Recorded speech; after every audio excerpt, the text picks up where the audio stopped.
Tension के बाद लद्दाख में एलएसी पर सबसे ज्यादा हलचल है। एयरफोर्स चीफ आरकेएस भदौरिया ने इस टेंशन के बीच लेह का दौरा किया। भदौरिया 2 दिन तक जम्मू कश्मीर में थे। खूनी झड़प के 2 दिन बाद यानी 17 जून को आरकेएस भदौरिया लेह गए थे। 18 जून को श्रीनगर एयरबेस का दौरा किया। ये दोनों बेसेस ईस्टर्न लद्दाख एरिया के सबसे करीब है। इसी बीच खबर यह भी है कि भारत ने अपने सबसे बेहतरीन फाइटर जेट सुखोई, मिराज और जैगुआर को फ्रंट लाइन पर तैनात कर रखा है। शॉर्ट नोटिस पर ये फाइटर जेट तुरंत उड़ान भर सकते हैं। हमारे सहयोगी अमित पालित भी इस वक्त लद्दाख में, जिन्होंने मिग-29, चिनूक, अपाचे और टोही विमान की एक्सक्लूसिव तस्वीरें भेजी हैं।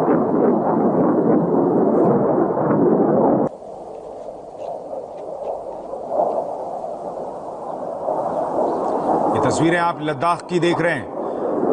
आवाज जो लद्दाख के आकाश को चीरती हुई चली जा रही है वो मिग-29 की है। फाइटर जेट मिग-29 की उड़ान आप लद्दाख में देख रहे हैं, एलएसी के पास। दूसरी तस्वीर आपको दिखाऊंगा जिसमें आपको चिनूक हेलीकॉप्टर नजर आएगा।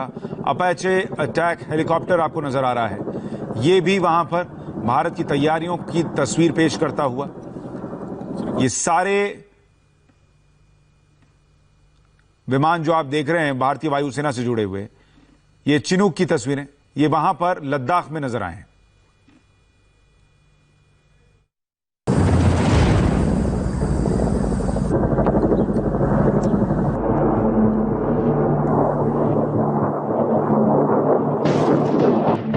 गलवान घाटी में चीन ने जो कायराना हरकत की, उसका जवाब देने की तैयारी नॉन स्टॉप चल रही है।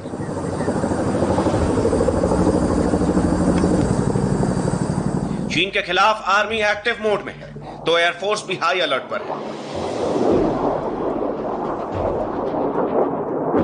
एयरफोर्स की सबसे ज्यादा हलचल इस वक्त लद्दाख में है, जहां से एलएसी कुछ किलोमीटर ही दूर है और भारत चीन की सेनाएं आमने सामने हैं। एयरफोर्स ने पूरी ताकत इस वक्त लद्दाख में लगा रखी है।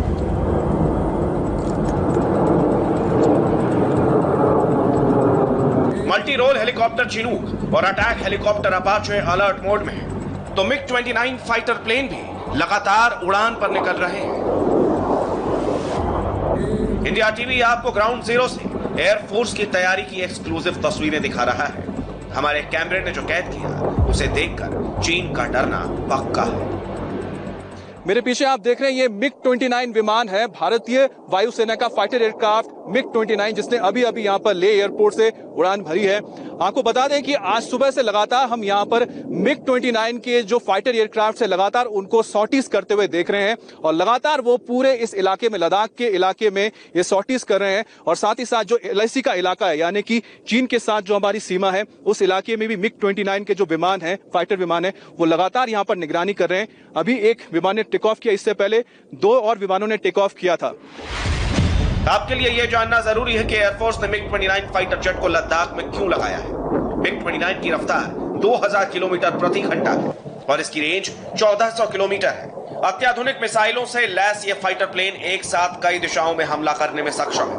साथ ही इसमें एयर टू एयर मिसाइलें लगी हैं। इसी प्लेन ने कारगिल युद्ध में पाकिस्तान के छक्के छुड़ाए थे। सिर्फ यही नहीं, एयरफोर्स ने अमेरिका से खरीदे गए अपाची और चिनूक हेलीकॉप्टर्स को भी बॉर्डर पर एक्टिवेट कर दिया है। लेह लद्दाख के आसमान में इस वक्त अपाचे अटैक हेलीकॉप्टर्स लगातार फ्लाइंग कर रहे हैं। अमेरिका से आया यह हेलीकॉप्टर मिसाइल और रॉकेट से लैस है। जरूरत पड़ने पर दुश्मन के किसी भी ठिकाने को यह नस्त नाबूद कर सकता है। एलएसी पर टेंशन को देखते हुए 24 घंटे हमारे जो फोर्सेस के लोग हैं वो चौकन्ने हैं, अलर्ट पर हैं। आपको तस्वीर दिखा रहे हैं, सुबह का वक्त है, लेकिन आप देखिए किस तरह से सुबह होते ही एयरफोर्स के जो सर्वेलेंस एयरक्राफ्ट है, जिसमें अटैक हेलीकॉप्टर आप देख रहे हैं सीधा वहां पर अभी लैंड कर रहा है। ये अपाचे हेलीकॉप्टर है और आप देखिए कि किस तरह से अभी लैंड कर रहा है। अब से कुछ देर पहले ये लगातार यहाँ पर आसपास के जो एलएसी का इलाका है, यहाँ पर ये निगरानी कर रहा था और पूरे निगरानी करते हुए सर्वेलेंस करने के बाद अब ये नीचे उतरा है। अपाचे दुनिया का सबसे बेहतरीन अटैक हेलीकॉप्टर है। इसकी रफ्तार 300 किलोमीटर प्रति घंटा है और ये AGM-114 हेलफायर मिसाइल से लैस है। अपाचे रात में भी दुश्मन पर हमला करने में सक्षम है। इसमें लगातार 16 एंटी टैंक मिसाइल दागने की क्षमता है। दुर्गम पहाड़ियों के बीच उड़ान भरने में सक्षम अपाचे रडार की पकड़ में नहीं आता है।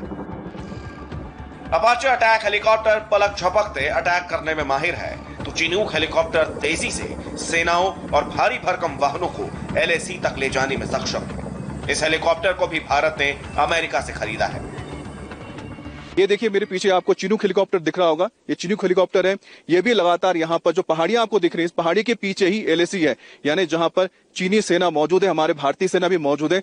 LAC पर लगातार ये जो विमान है निगरानी करते हैं। देखिए ये जो विमान है चिनूक हेलीकॉप्टर, इसकी खूबी क्या है? सबसे पहली बात तो यह है कि इसके अंदर देखिए 2 यहाँ पर पंखे नजर आएंगे, ऊपर जो 2 रोटर्स हैं। इसके साथ ही काफी हेवी ये इक्विपमेंट्स या फिर मशीनरी हो लेके ये पहाड़ियों के ऊपर उड़ सकता है, जो बहुत मुश्किल होता है इतना वेट लेके इतना ऊपर तक जाना। लेकिन इसकी ताकत यह है कि इसमें 2 इंजन है, साथ ही साथ 2 रोटर्स है, जिसकी वजह से ये बहुत भारी सामान लेके जो ऊंचाइयों तक पहुंच सकता है। अभी तो हम 10,000 फीट की ऊंचाई पर है, तो सोचिए आगे वो जहां पर गया होगा वो कम से कम 15,000 या 16,000 फीट की ऊंचाई पर ये जा सकता है। और साथ ही साथ हेवी इक्विपमेंट्स, हमारे जो सेना के जवान हैं उनको कोई सामान चाहिए, सब कुछ वहां पहुंचा सकता है। और साथ ही साथ इसके जरिए आप निगरानी भी कर सकते हैं। चिनूक हेलीकॉप्टर की रफ्तार 315 किलोमीटर प्रति घंटा है और ये 20,000 फीट की ऊंचाई पर उड़ान भरने में सक्षम है। यह हेलीकॉप्टर रात में भी उड़ान भर सकता है और भारी भरकम टैंक को ले जा सकता है। यह कार्गो हेलीकॉप्टर एक बार में 45 सैनिकों और 11 टन वजन ले जाने में सक्षम है। वायुसेना की तैयारी फुल एक्शन मोड में चल रही है, तो वहीं चीन पर नजर रखने के लिए सर्विलांस प्लेन भी लगातार उड़ान भर रहे हैं। LAC के आसपास टोही विमान से निगरानी की जा रही है। ये विमान चीन की हरकत पर नजर रखने के लिए तैनात है। बालाकोट में एयर स्ट्राइक के वक्त इस प्लेन से पाकिस्तान की मूवमेंट पर नजर रखी गई थी। अगर चीन से टेंशन की बात युद्ध तक पहुंचती है तो एयरफोर्स ने अपने कार्गो प्लेन IL-76 को भी लेह भेज दिया है। इस कार्गो प्लेन में सैनिकों और साजो सामान को तेजी से बॉर्डर और LAC तक पहुंचाया जा सकता है। आधुनिक विमान इस वक्त जो लद्दाख के आसमान पे ये सुबह सुबह निगरानी कर रहे हैं, ताकि जो हमारा सरहद है, जो हमारे जो सेना है वो महफूज रहे और जब भी जरूरत पड़े उन्हें, जब भी उन्हें जरूरत महसूस हो, तुरंत उन तक ये मदद पहुंचाई जा सके। कैमरा पर्सन अनिल मिश्रा के साथ अमित पालित, इंडिया टीवी ले। LAC पर हलचल की